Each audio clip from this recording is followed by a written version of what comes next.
Well, I went to reload my trimmer head the other day, and then I realized I've been missing one of these eyelets here, and that's why I'm having problems where it's not feeding evenly on each side. It was this side here was kind of getting snagged, I think. And all I can think is when I was changing out the line a while back, I dropped one of those eyelets. And what I didn't know is you can buy those replacement eyelets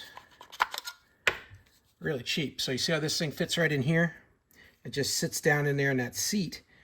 Well, I lost mine, so I figured this whole thing was trashed, but you could buy a whole set.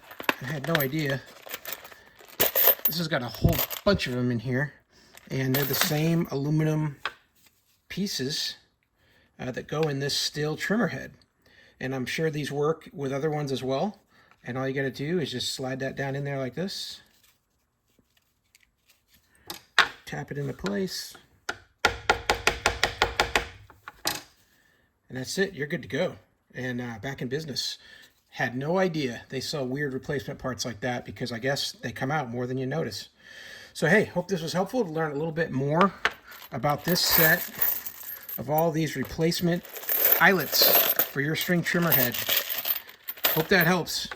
Have a great day.